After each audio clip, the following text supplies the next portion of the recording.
What's your story on heartbreak? Now, I've experienced heartbreak in many ways, friendship breakups, I've had exes, and I've just navigated heartbreak in different ways. But the most significant heartbreak I had was my most recent heartbreak with my recent ex. My goodness. When I think about him, I just have nothing but respect and honor. And I find it kind of strange because there are a lot of things that he did that was like, why would you respect that? But I think about the impact that he had in my life, and I think about who he is, and I'm just so filled with gratitude when it comes down to him. When I met this man, the first thing that came in my mind was mine. He's mine. And I don't even, it was just so shocking for me because I was just like, at the time, it was literally, I think exactly 4 weeks after I had surgery for fibroid removals. So, like, my body was kind of like strange. And at the time, I was also deliberately avoiding doing something that was important, and I needed a distraction, so I went out. But it was just interesting to meet him at that time. He definitely is not somebody that I would have ever dated or I would ever considered. But I do recall just I was asking God about him and I was praying to God about him on several times. And when we were talking and then we ended up dating, in fact, like we started dating after a week long. I think it was either a Daniel fast or it was a partial total fast. And so it was just so interesting in the timing that we started dating.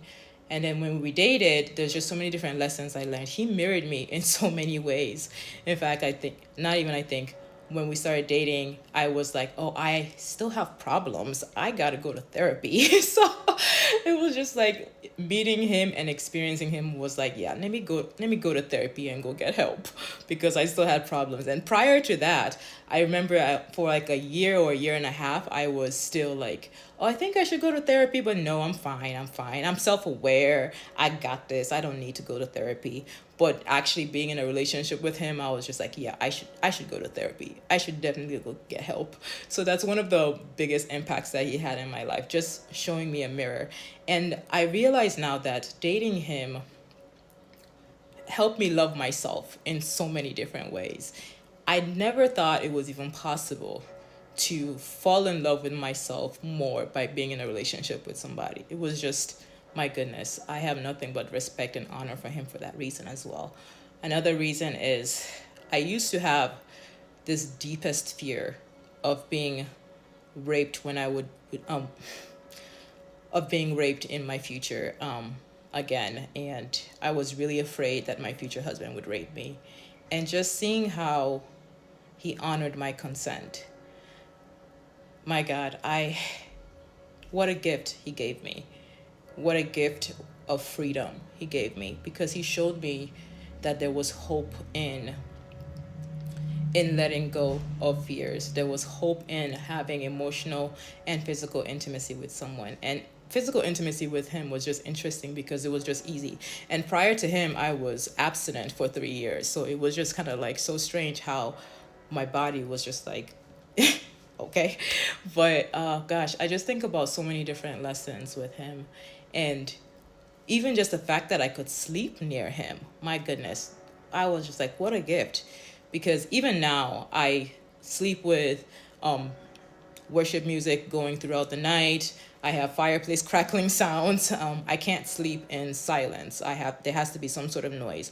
But he's the only person that I've ever been near that I've actually just fallen asleep. There was comfort in his presence. There was just safety in his presence. Like I could just fall asleep listening to him breathe and I was fine, which was like bewildering, right? If you've had any traumas or CPTSD, you can kind of understand how strange it is for your body to feel kind of safe.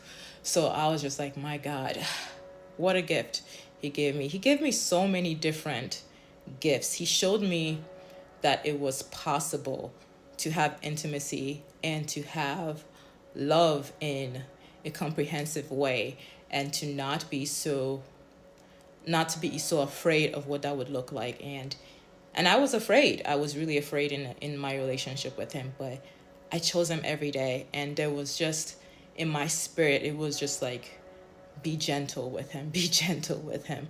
And it's just strange because I think I'm like, a whole me, a whole me. Oh my goodness. And one of my favorite things to think about is the fact that I was actually submitted to him. That threw me off because one, he's younger than I am, and I'm a first daughter, so I was like, whoa.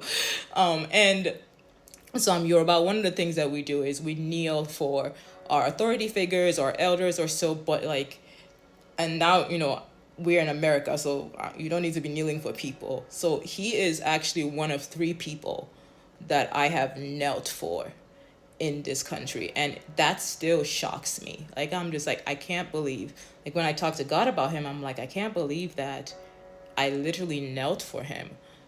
Like, I showed him, like, and my body did it before even my mind processed it, but it was just like, there was just such a degree of respect I had for his spirit.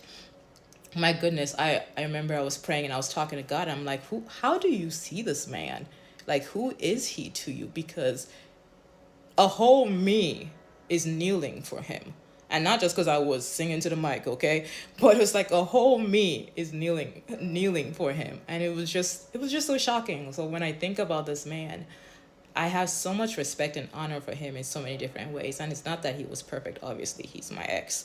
But gosh, he gave me so many gifts in different ways, such a hope for what the future could look like, when it comes down to safety in relationship, when it comes down to emotional intimacy. Gosh, and making the choice to let him go was incredibly difficult for me. My God, it was incredibly difficult. I've gone through so many things, but I honestly thought I was gonna die. That the pain that I felt from that heartbreak, I honestly thought I was gonna die.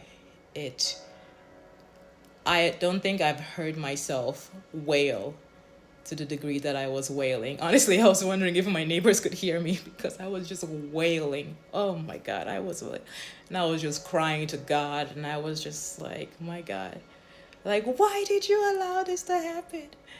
Because it was like I was in God's presence, I was minding my business. And I met this man that just changed my life, and goodness, letting him go was so difficult. It was so, so, so, so difficult. But it's now I look back and I think some of the moments of when I was crying, I find it funny, but because it's like I was crying because of heartbreak, but honestly, 60% of my tears were for him. It was for just his journey and just the hope that he would, you know, make choices that were in alignment for him, and just like praying to God to protect him, praying to God to be with him. But my goodness, when I think about that heartbreak, honestly, I think one of the best ways to describe it, and I think every girl has kind of experienced this when it comes down to deep heartbreak. Like, if you've watched Twilight, in New Moon, when Bella and Edward broke up, how she was acting, and just like the despair in her body, in her eyes, how it was for her. That was kind of similar to how I was, my goodness, I remember I was in so much pain. My brain literally, I forgot what he looked like. I forgot everything about him for I think like 3 weeks or 2 weeks or so, because I was just in so much emotional distress. But yeah, and I just, gosh, that heartbreak was hard. But every time I think about him now, it's just like I'm just filled with so much gratitude, so much gratitude, and a hope for my future. Yeah. What are your experiences on heartbreak and love? Let me know.